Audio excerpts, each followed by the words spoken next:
श्री कृष्णा जय राधे राधे। श्रीमद् भगवद गीता का 13वां अध्याय। श्री कृष्ण जी बोले, हे कौन्ते, यह शरीर क्षेत्र कहलाता है। इसके जानने वाले को क्षेत्रज्ञ कहते हैं।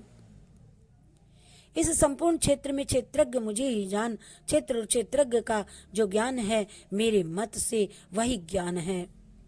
यज्ञ क्षेत्र कैसे रूप का है, उसमें कौन कौन विकार होते हैं, उसकी उत्पत्ति किस प्रकार से हुई और क्षेत्रज्ञ का क्या प्रभाव है, इत्यादि बातों को संक्षिप्त से मैं तुम्हें कहता हूँ, सुनो। अनेक ऋषियों ने अनेक प्रकार के छंदों में इसको बताया है। वेदों ने भी पृथक पृथक वर्णन किया है तथा हित वाले ब्रह्मसूत्र में पदों में भी जो ज्ञान निश्चय किया गया है। पंच महाभूत, अहंकार, बुद्धि, अव्यक्त प्रकृति, 10 इंद्रियां, मन तथा 5 इंद्रियों के विषय एवं इच्छा, द्वेष, सुख, दुख, संघात, चेतना, धृति तथा इनके समूह, संक्षेप में चित्र क्षेत्रज्ञ की यही विकार हैं। मान एवं पाखंड से रहित अहिंसा, सहनशीलता, सरलता, गुरु सेवा और पवित्रता, अपने मन का संयम, इंद्रियों को विषयों से विरक्त, अहंकार रहित और जन्म, मृत्यु, बुढ़ापा, रोग, दुख आदि दोषों को देखना, पुत्र, स्त्री, गृह इत्यादि में आसक्ति न करना तथा इनमें अपने को सुखी दुखी न मानना और एवं इष्ट अनिष्ट की प्राप्ति में हर्ष विषाद रहित रहना, अनंत भाव से मेरी अनन्य भक्ति करना, एकांत में सदैव रहना, मन को स्थिर रखना, जन समूह में रहने से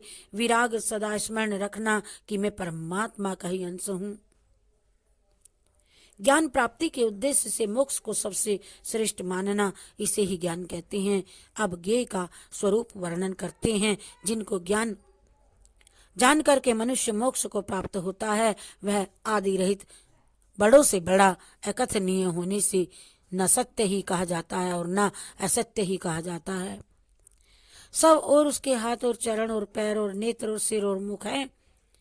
वही जगत में सबको घेरे हुए स्थित है और वह सब इंद्रियों के गुण का प्रकाश है, पर उसकी कोई इंद्रियां नहीं जिसको किसी ने आसक्ति नहीं किसी में भी, पर जो सबका आधार है, जो स्वयं निर्गुण होने पर भी गुणों का भोगता है, जो भूतों के बाहर भीतर है, जो भी चर अचर है और जो अत्यंत सूक्ष्म होने के कारण जाना नहीं जाता, जो दूर भी है और निकट भी है, जिसके विभाग नहीं होने पर भी जो भिन्न भिन्न भूतों में समान विभक्त रहता है, समस्त भक्तों का पालन, नाश और उत्पन्न करने वाला वही ज्ञेय है। वही अंधकार से परे ज्योतिषमान पदार्थों को ज्योति देता है।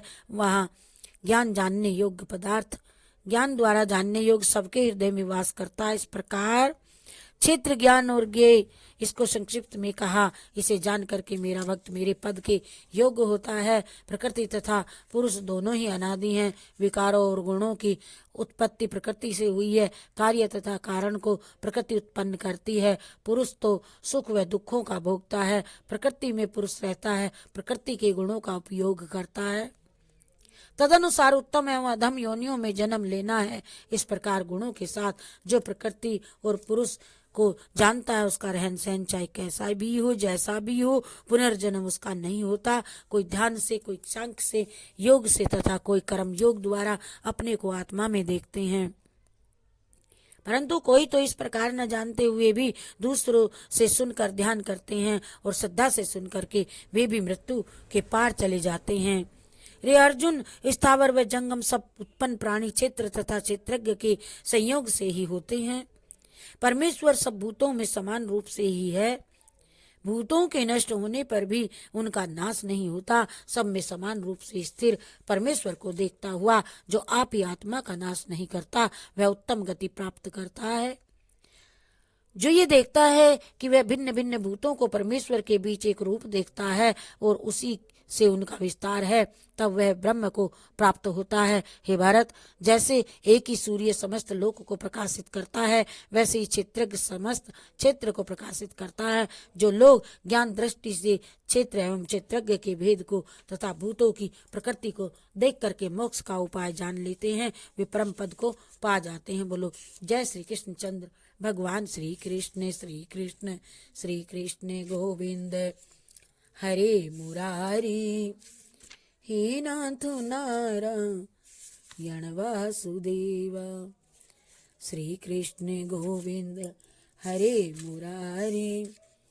हे नाथ नारायण वासुदेव। स्वर देख ललचै नहीं, माटी से न बैर, ऊसर धरती जाई को, समूह वन की सैर। सुंदर नारी रत नहीं, नहीं मोह और काम, शीतोष्ण समझ है जिसे, नहीं क्रोध का नाम। जैसे सोए पलंग पर, तिमि धरती पे सोए, राग द्वेष से रहित जो, भक्ति में दृढ़ होए। हे अर्जुन, हे अर्जुन, उस जीव को जानो ब्रह्म का ज्ञान, अति प्यारा वे जर मुझे, अर्जुन निश्चय जान। बोलो राम राम।